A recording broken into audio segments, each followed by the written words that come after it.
بسم اللہ الرحمن الرحیم۔ السلام علیکم، آپ دیکھ رہے ہیں چینل دی پوائنٹ اور میں وحید عزیز آپ سے مخاطب ہوں۔ ناظرین، آپ جانتے ہیں کہ ملک میں مہنگائی سونامی کی صورت اختیار کر گئی۔ عام آدمی کی زندگی اجیرن ہوئی، خاص طور پر وہ طبقہ جو تنخواہ دار طبقہ ہے، اس کی حالت ایسی ہے کہ اس کا جینا بھی مشکل اور مرنا بھی دشوار۔ اس قدر مہنگائی ہر چیز ان کی استطاعت سے باہر ہوتی جا رہی ہے۔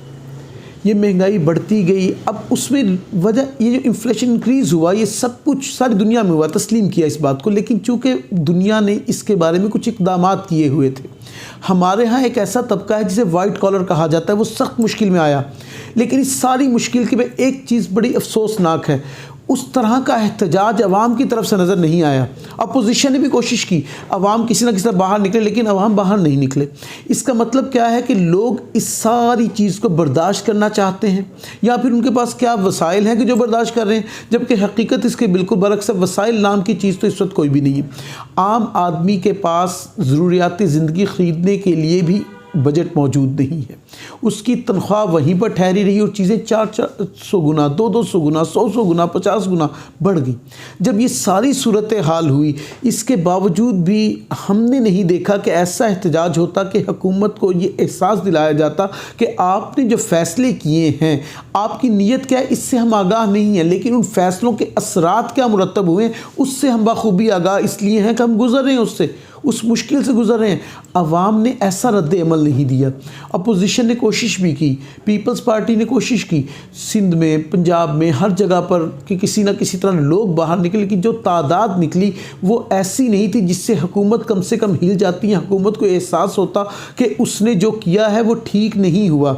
حکومت اپنے اقدامات پر اس لیے مطمئن دکھائی دیتی ہے کہ عوام کی طرف سے وہ رد عمل نہیں آ رہا جس کی توقع کی جاتی۔ دنیا کے حالات دیکھیں، کسی بھی ملک میں اگر تھوڑی سی مہنگائی ہو جائے، ابھی قازقستان میں ایسا ہوا کہ تھوڑی سی پیٹرولی مصنوعات مہنگی ہوئی تو وہاں جو احتجاج ہوا، میں ہرگز یہ نہیں کہہ رہا کہ اللہ نہ کرے یہاں بھی کوئی ایسا خون خرابے والا احتجاج ہو، قطعاً ایسا نہیں ہے، اللہ تعالیٰ امن و سلامتی یہاں برقرار رکھے، لیکن معاملہ یہ ہے کہ اپنے حق کے لیے آواز بلند کرنا، اپنے حق کے لیے بولنا، کیا اس کا مطلب یہ ہے کہ حکومت کو وقت دینا چاہتے ہیں عوام، یا پھر دوسری صورت اس کی نکلتی ہے کہ عوام اپوزیشن پر یقین نہیں کرنا چاہتے، اس لیے کہ وہی اپوزیشن ہے جو 30-35 سال حکومت میں بھی رہے ہیں، برسر اقتدار رہے ہیں، اور انہوں نے کبھی عوام کی ان توقعات کو پورا ہی نہیں کیا جو کرنا چاہیے تھا۔ اب اس حکومت نے بہت سی نااہلیاں کی ہوں گی، بہت سے ایسے تجربے کیے ہوں گے جو عوام کے لیے مشکلات کا باعث بن گئے، لیکن عوام ان پر کیسے بھروسہ کر لیں جن کا وہ تجربہ پہلے کر چکے ہیں۔ تو اب نئی قیادت ایسی کچھ شاید سامنے نہیں دکھائی دے رہی جس کی وجہ سے عوام خاموش ہو کر بیٹھے ہیں، لوگ خاموش ہو کر بیٹھے ہیں، پسے ہوئے لوگ ہیں، تھکے ہوئے لوگ ہیں، تھک گئے محنت کر کے، لیکن ان کی محنت کا وہ معاوضہ نہیں ملتا۔ یہاں میں ایک چھوٹی سی بات اور بھی کلیئر کرنا چاہتا ہوں، کوئی بھی حکومت جو پاکستان میں آتی ہے وہ جو بجٹ بناتی ہے، بجٹ درست نہیں ہوتا۔ ہمارے جتنے بڑے بڑے اکانومسٹ بیٹھے ہیں، مجھے تو ان پر حیرت ہوتی ہے وہ کیسے تجزیے کرتے، کیسے تبصرے کرتے۔ بجٹ پر غور کریں، بجٹ میں صرف جو پیسے بڑھتے ہیں وہ سرکاری لوگوں کے بڑھتے ہیں، اور سرکاری لوگوں کی انکم کو انکریز کیا جاتا ہے۔ پاکستان میں کتنے فیصد سرکاری لوگ ہوں گے؟ ان 23%، 25% سرکاری لوگوں کے لیے بجٹ بنایا جاتا ہے، باقی جو 77%، 75% لوگ ہیں وہ اس ساری مہنگائی کو فیس کرتے ہیں، لیکن ان کے پیسے نہیں بڑھتے۔ تو اس ٹیکنیکل چیز کو سمجھنا چاہیے تھا۔ ہمارے جتنے اکانومسٹ بیٹھے ہیں بڑے بڑے بھاشن دے دیتے ہیں، بڑی بڑی تقاریر کر دیتے ہیں، کبھی انہوں نے یہ سوچا کہ جو پرائیویٹ سیکٹر ہے، جو بڑا حصہ ہے ہمارے ملک کا، اس کی آمدن میں اضافہ نہیں ہوا، پرائیویٹ سیکٹر میں کام کرنے والے تنخواہ دار آدمی کی تنخواہ میں اضافہ نہیں ہوا، جبکہ مہنگائی کو وہ بھی اسی طرح فیس کر رہا ہے جیسے سرکاری ملازمین کر رہے ہیں۔ سرکاری ملازمین احتجاج کرتے ہیں اور اپنی تنخواہ بڑھا لیتے ہیں، لیکن پرائیویٹ سیکٹر احتجاج کرے تو وہ جو پرائیویٹ سیکٹر کا جو اس کا مالک ہوتا ہے یا جو اس کا باس ہوتا ہے وہ اسے نکال باہر کرتا ہے۔ جب وہ نکال باہر کرتا ہے تو وہ کہاں جائے؟ وہ اپنی نوکری بچانے کے لیے خاموش رہتا ہے، وہ بات بھی نہیں کرتا جس کو حق بنتا ہے، اس لیے کہ جس کے سامنے حق کا لفظ دہرائے گا وہ اپنا حق استعمال کر کے اسے اس نوکری کے حق سے محروم کر دے گا۔ تو کیا یہ بات سمجھ میں نہیں آتی حکومتی لوگوں کو؟ میں یہ آج کی صرف حکومت کی بات نہیں کر رہا، میں تو 74 سال سے جو حکومت ہمارے یہاں چلی آ رہی ہے، جب بھی بجٹ بنتا ہے وہ مخصوص لوگوں کے لیے بنتا ہے، کبھی بھی عام لوگوں کے لیے نہیں بنا۔ تو ظاہر ہے مہنگائی تو پھر ایسی ہی رہے گی، یہ تو دن بدن جو غریب ہے وہ غریب ترین ہوتا جائے گا، امیر امیر ترین ہوتا جائے گا، اور نتیجہ کیا نکلے گا کہ ایک اللہ نہ کرے ایسا وقت آئے پھر لوگ ایک دوسرے سے چھیننے پر مجبور ہو جائیں گے، اور پھر امن و سلامتی کہاں ہوگی؟ اسٹریٹ کرائمز بڑھیں گے، لوگوں کی پریشانی میں اضافہ ہوگا۔ اس لیے میں یہ چاہتا ہوں کہ جو ہماری حکومت ہے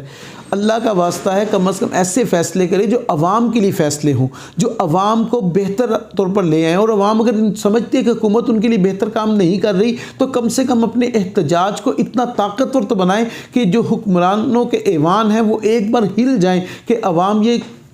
ہم اس لیے باہر نکلیں کہ یہ چیزیں مہنگی ہوئی، پیٹرولیم مصنوعات ہمارے یعنی اختیار میں نہیں رہی، کوئی اور ضروریاتی زندگی ہم نہیں خرید سکتے، تو وہ کم از کم اس پر احتجاج تو اتنا زوردار کریں۔ اپوزیشن پر یقین نہیں کرنا تو نہ کریں، لیکن اپنے حق کے لیے حکومتی ایوانوں تک آواز تو پہنچائیں تاکہ انہیں یہ احساس ہو کہ عام آدمی ان کی خیالی دنیا میں نہیں رہ رہا، عام آدمی حقیقی دنیا میں سخت مشکل میں ہے۔ اور جب بجٹ کو ترتیب دیں تو اس پرائیویٹ سیکٹر کو یاد رکھیں جو بہت بڑی تعداد میں ہے، یعنی سرکاری ملازمین سے زیادہ ہیں وہ لوگ، تو بجٹ تو اصولاً انہیں سامنے رکھ کر بنانا چاہیے۔ یہاں عجیب بات یہ ہے کہ سرکاری ملازمین تنخواہیں بھی بڑھا لیتے ہیں اور حکومت کی سب سے زیادہ مخالفت بھی وہی لوگ کرتے ہیں۔ وہ پرائیویٹ سیکٹر والے لوگ ہیں وہ بیچارے دبے ہوئے پسے ہوئے لوگ ہیں، وہ احتجاج بھی نہیں کر سکتے، ان کی آواز بھی نہیں سنی جاتی۔ تو یقیناً یہ جو مہنگائی ہے ہوش ربا ہے، لیکن اس ہوش ربا مہنگائی کو جس طرح عوام جھیل رہے ہیں یہ حیرت کی بات ہے کہ کس طرح اتنا وقت دیا گیا، اور اپوزیشن جو تسلیم کیا کہ اپوزیشن کے پاس تو کوئی ایسا چورن بھی نہیں جو بیچ کر تو لوگوں کے ساتھ ملا لیں، لیکن لوگوں کو تو سمجھ آ رہا ہے کہ ان کے ساتھ کیا ہوا ہے۔ اگر انہیں ایسا محسوس ہوتا ہے تو یقیناً کوئی ایک پازیٹیولی احتجاج بھی کیا جا سکتا ہے۔ احتجاج کا مطلب صرف کوئی توڑ پھوڑ یا نعوذ باللہ قتل و غارت نہیں ہے، بلکہ اپنے حق کو ریکارڈ کروانا، اپنے حق کی بات کرنا، یہ ہر ایک کا حق ہے اور یقیناً اس حق کو استعمال کرنا چاہیے۔